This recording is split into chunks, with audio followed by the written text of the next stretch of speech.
My visitors return. After the show, the spit pebbled children came back. I display my impressive teeth. I splash in my filthy pool. I grunt, I hoot, I eat and I eat and I eat some more. The children pound their pathetic chests. They toss more pebbles. Slimy chimps, I mutter. I throw me a ball at them. Sometimes I wish glass were not there.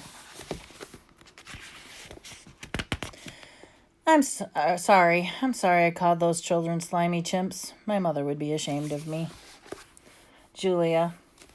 Like the spit pebbled children, Julia is a child, but that, after all, is not her fault.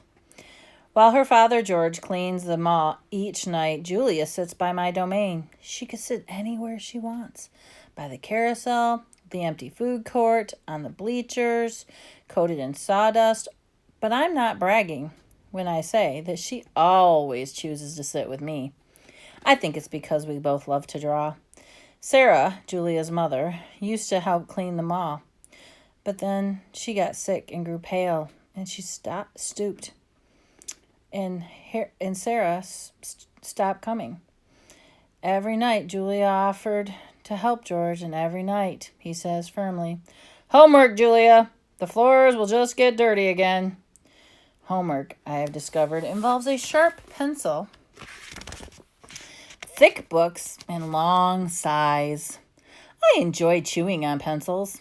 I am sure I would excel at homework. Sometimes Julia dozes off, and sometimes she reads her books, but mostly she draws pictures and talks about her day. I don't know why people talk to me, but they often do. Perhaps it's because they think I can't understand them, or perhaps it's because I can't talk back. Julia likes science and art. She doesn't like Lily Burpee, who teases her because her clothes are old, and she does like Deshaun Williams, who teases her too, but in a nice way. And she would like to be a famous artist when she grows up. Sometimes Julia draws me, and I'm an elegant fellow in her pictures with silver black gleaming like the moon on moss. I never look angry the way I do on the fading billboard by the highway. I always look a bit sad, though. Drawing Bob. I love Julia's pictures of Bob. She draws him flying across the page, a blur at the feet, a fur. She draws him motionless, peeking out from behind a trash can or a soft hill of my belly. Sometimes in her drawings, Julia gives Bob wings or a lion's mane. Once she gave him a tortoiseshell, but the best thing she ever gave him wasn't a drawing. Julia gave Bob his name. For a long time, no one knew what to call Bob.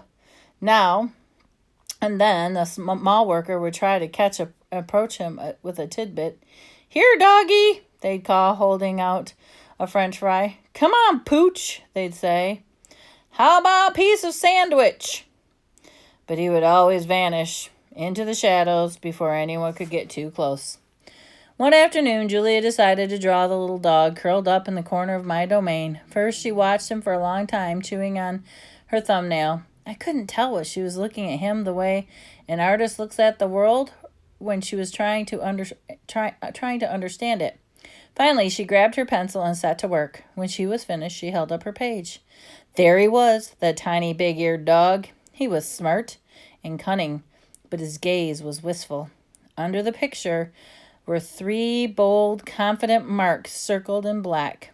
I was pretty certain it was a word, although I couldn't read it. Julia's father peered over her shoulder. "That's him exactly," he said, nodding, and pointed to the circled marks. "I didn't realize his name was Bob," he said. "Me either," said Julia. She smiled. "I had to draw him first." Bob and Julia. Bob will not let humans touch him. He says their scent upsets his digestion. But every now and then I see him sitting at Julia's feet. Her fingers move gently, just behind his right ear. Usually Mac leaves after the last show, but tonight, in his office, he was working late. When he's done, he stops by the domain and stares at me for a long time while he drinks from a brown bottle. George joins him, broom in hand. Mac says the things he always says. How about that game last night? And business has been slow, but it'll get better. You'll see. And don't forget to empty the trash. Mac glances over at the picture Julia's drawing. What are you making? He asks. It's for my mom, Julia says. It's a flying dog. She holds up her drawing, eyeing it critically. She likes airplanes and dogs. Mac murmurs, sounding unconvinced. He looks at George. How's the wife doing anyway? Oh, about the same, George says. She has good days and bad days. Yeah, don't we all, said Mac. Mac starts to leave, then pauses. He reaches into his pocket, pulls out a crumpled green bill, and presses it into George's hand. Here, Mac said with a shrug. Buy the kids some more crayons. Mac is already out the door before George can yell, Thanks. Not sleepy. Stella, I say after Julia and her father go home. I can't sleep. Of course you can, she says. You are a king of sleepers. Shh, says Bob from his perch on my belly. I'm dreaming of chili fries. I'm tired, I say, but I'm not sleepy. What are you tired of? Stella asks. I think for a while. It's hard to put into words. Gorillas are not complainers. We're dreamers, poets, philosophers, nap takers.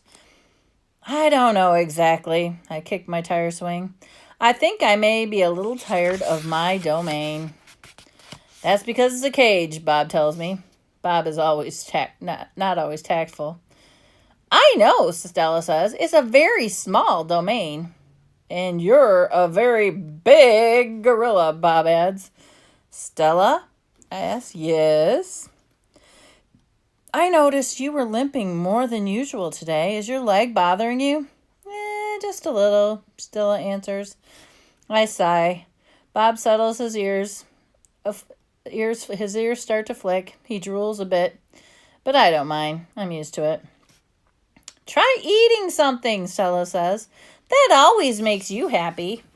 I eat an old brown carrot. Doesn't help. But I don't tell Stella, because she needs to sleep. You could try remembering a good day, Stella suggests. That's what I do when I can't sleep. Stella remembers every moment since she was born. Every scent, every sunset, every slight, every victory.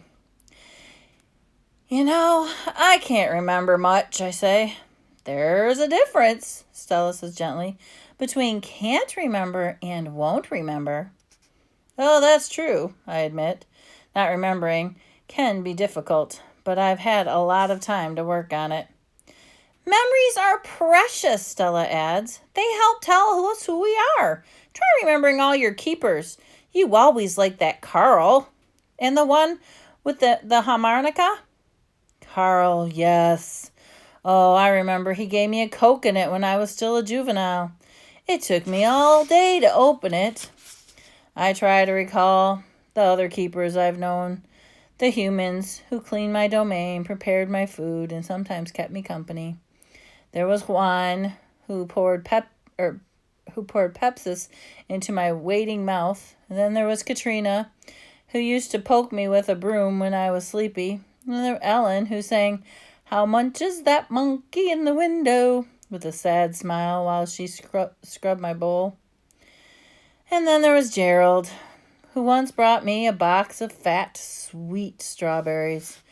Oh, Gerald was my favorite keeper.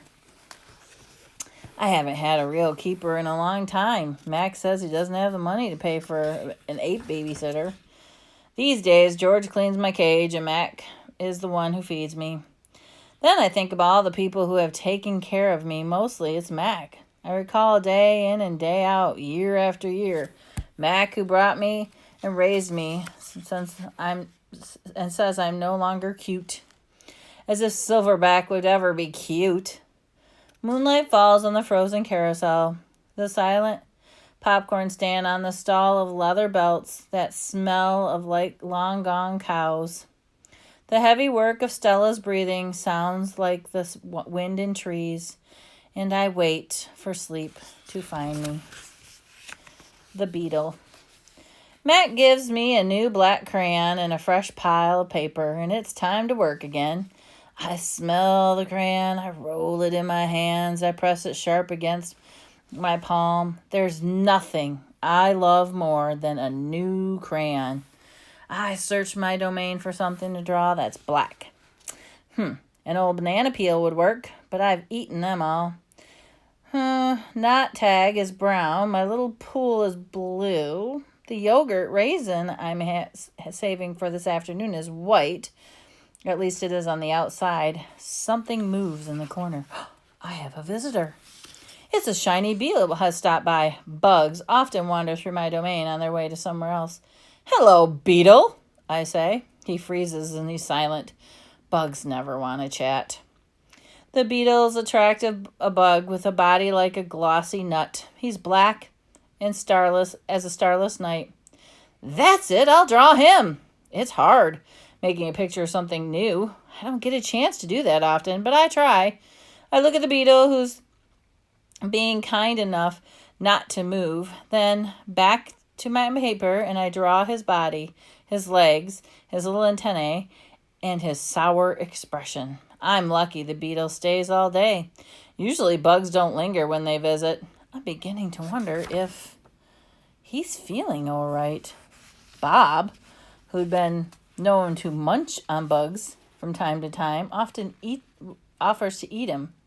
I tell Bob that won't be necessary. I'm just finishing my last picture when Mac returns. George and Julia are with him. Mac enters my domain and picks up my drawings. What the heck is this? He asks. Beats me what Ivan thinks he's drawing. This picture is of nothing. It's a big black nothing. Julia stands just out the domain. Can I see? She asks. Mac holds up my picture to the window. Julia tilts her head and squeezes her eyes shut. Then she opens it. Her eye scans my domain. I know, she exclaims. It's that beetle. See the beetle? Over there in Ivan's pool? By Ivan's pool? Man, I just sprayed this place for bug. Mac walks over to the beetle and lifts its foot. Before Mac can stomp, the beetle skitters away, disappearing through the crack in the wall. Mac turns back to my drawings. So, you figure this is a beetle, huh? If you say so, kid.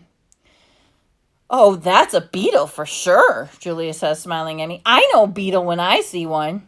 It's nice, I think, having a fellow artist around. Change. Stella is the first to notice the change. But soon we all felt it. A new animal's coming to the Big Top Mall. How do we know this? Because we listen, we watch, and most of all, we sniff the air. Humans always smell odd when change is in the air, like rotten meat with a hint of papaya.